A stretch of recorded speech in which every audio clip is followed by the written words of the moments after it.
يا من يرى مد البعوض جناح. کام کو کوئی حمایت کی تعارف کی ضرورت اب باقی نہیں رہی بزرگوں. کام تو تعارف کی حد سے بہت آگے نکل چکا ہے. اللہ کی قسم یہ آپ کے کوئی امراوتی میں 1,00,000 پوسٹر چھاپے نا دعوت و تبلیغ کے خلاف، آپ دیکھو گے کام کو رائی کے دانے کے برابر بھی فرق نہیں آئے گا. کام تو تعارف کی حد سے بھی آگے نکل چکا ہے اور کام خطروں کی حد سے بھی آگے نکل چکا ہے. اب کام کو کوئی خطرہ نہیں، ہاں خطرہ کام کرنے والوں کو ہے. ہماری غفلت، ہماری بے فکری، ہماری بے اصولی، اس سے کام کو نقصان پہنچتا ہے. چاہے کوئی کتنی مخالفت کرے، اس سے کام کو نقصان نہیں پہنچتا. آپ ضروری ہماری تگڑم بازی، ہمارا انتشار، ہمارے دلوں کی پھٹن، یہ کام کو نقصان پہنچاتی. تو یہ ابو طالب ساتھ تو بہت دیا اللہ کے نبی صلی اللہ علیہ وسلم کا، لیکن مقصد میں ہاتھ نہیں بٹلایا. اس ہاتھ نہ بٹلانے کا نتیجہ کیا نکلا کہ سگے چچا ہے اللہ کے رسول صلی اللہ علیہ وسلم کی، لیکن ایمان نہیں ملا بزرگوں. آخری وقت ابو طالب کا، ان کے انتقال سے پہلے مکے کے کچھ چودھری وہ اللہ کے رسول صلی اللہ علیہ وسلم کی خدمت، اللہ کے رسول صلی اللہ علیہ وسلم کی شکایت لے کر ابو طالب کے پاس پہنچے اور شکایت کی اللہ کے رسول صلی اللہ علیہ وسلم کی کہ آپ اپنے بھتیجے کو سمجھائیں. انہوں نے جو دعوت کی، محنت شروع کی ہے، اس سے ہماری قوم میں ایک انتشار پیدا ہو گیا، پھوٹ پڑ گئی ہے. آپ ان کو روکیں، منع کریں ان کو. ابو طالب نے اپنے بھتیجے کو طلب کیا. آپ آئے گا، کیا بات ہے چچا جان؟ کہا بھتیجے یہ مکے کے کچھ چودھری ذمہ دار قسم کے لوگ ہیں، یہ آئے کچھ یہ کہنا چاہتے ہیں. کہا چچا جان کیا کہنا چاہتے ہیں؟ اب ان چودھریوں نے کہنا شروع کیا، اے محمد صلی اللہ علیہ وسلم، آپ نے جو یہ محنت شروع کی نا دعوت کی، یہ کلمے کی، آپ اس سے باز آ جائیں. اس سے ہمارے قوم میں انتشار ہو رہا ہے. آپ کیا چاہتے، کیا چاہیے آپ کو؟ مال چاہیے؟ ہم مکے کا سارا مال لا کر آپ کے قدموں میں ڈال دیں گے. مکے کے مارکیٹ میں آپ کے برابر کا کوئی دوسرا مالدار نہیں ہوگا. سب سے بڑے دھنی، سب سے بڑے مالدار مکے کے تم ہی کہلاؤ گے. اور اے محمد صلی اللہ علیہ وسلم، اگر آپ کو عہدہ چاہیے، کرسی چاہیے، آپ بڑا بننا چاہتے تو ہم سارے قبائل کے سردار مل کر آپ کی خدمت میں حاضر ہوئے. ہم سب مل کر آپ کو اپنا بڑا ماننے کے لیے تیار ہیں. جتنے قبائل عرب ہیں تمام قبائل پر آپ کی حکومت ہوگی. اے محمد صلی اللہ علیہ وسلم، آپ کے حکم کے بغیر پتا بھی حرکت نہیں کرے گا. اور اے محمد صلی اللہ علیہ وسلم، آپ یہ بھی سن لیجئے کہ اگر آپ کا نکاح کا ارادہ ہے، آپ کو کوئی خوبصورت لڑکی کی تلاش ہے، تو مکے میں جتنی حسینائیں اور جمیلائیں ہیں ان تمام کو لا کر ہم آپ کے قدموں میں ڈال دیں گے. آپ جتنوں سے چاہے اتنوں سے نکاح کر لو. اور اے محمد صلی اللہ علیہ وسلم، نعوذ باللہ اگر آپ کا دماغ خراب ہو گیا ہے، کوئی جنون کا، سحر کا، جادو کا اثر ہے، آپ کہہ دو تو ہم اس کا علاج کرنا بھی جانتے ہو. کہو کیا کہتے ہو؟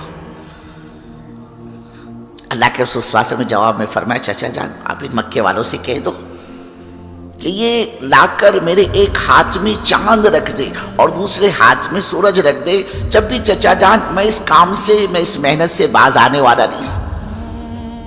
کیا مطلب چاند و سورج کا ہاتھ میں لا کر رکھ دینا؟ کہ جس طرح چاند و سورج کا ہاتھ میں لا کر رکھ دینا ناممکن ہے، بالکل اسی طرح یہ بھی ناممکن ہے کہ میں اس دعوت کی محنت کو چھوڑ دوں.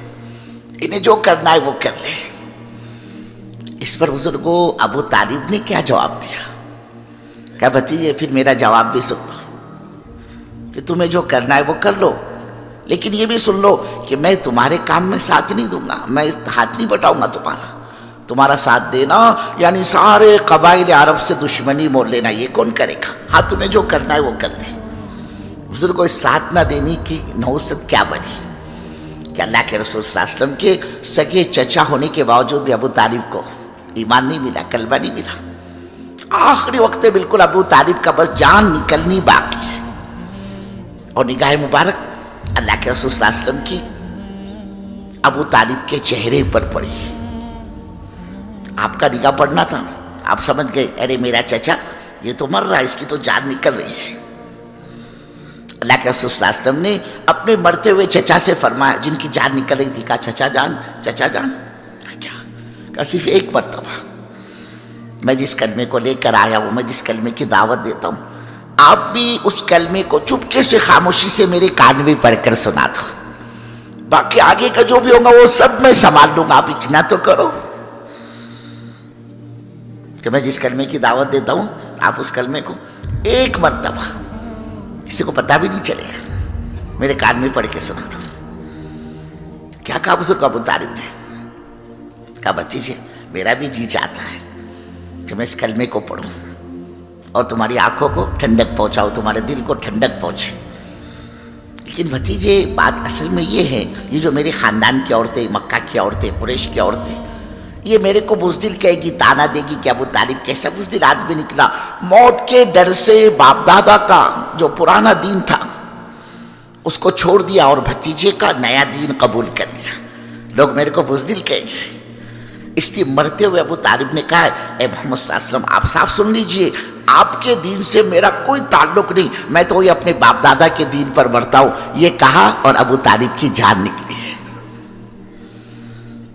اللہ کے رسول صلی اللہ علیہ وسلم بہت تکلیف ہوئی، آپ پر بڑی گرانی، صدمہ ہوا آپ کو کہ ہائے میں اپنی چچا کو کلمہ نہیں پڑھا سکا، میرا چچا اور جہنم میں جائے، نبی کا چچا اور جہنم، میرا چچا اور جہنم، بہت تکلیف ہوئی اللہ کے رسول صلی اللہ علیہ وسلم کو، آپ سے رہا نہیں گیا۔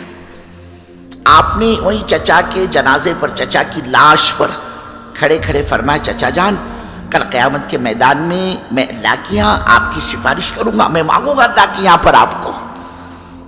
بزرگوں اللہ کے نبی کا یہ فرمانا تھا، یہ سارے کائنات کا نظام حرکت میں آ گیا۔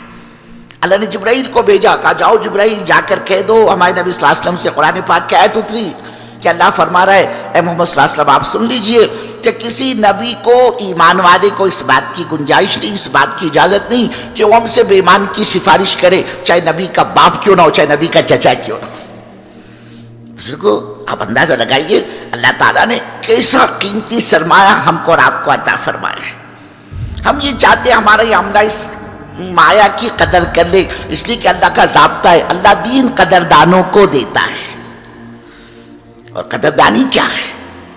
آدمی اپنی ضرورت سمجھ کر آئے اس محنت پر، میں محتاج ہوں اللہ کے دین کا، اللہ کا دین ہم برار والوں کا، امراوتی والوں کا محتاج نہیں ہے، ہم کو ضرورت ہے اللہ کے دین کی۔ اللہ کی قسم بزرگو اللہ کو میری تمہاری ضرورت نہیں۔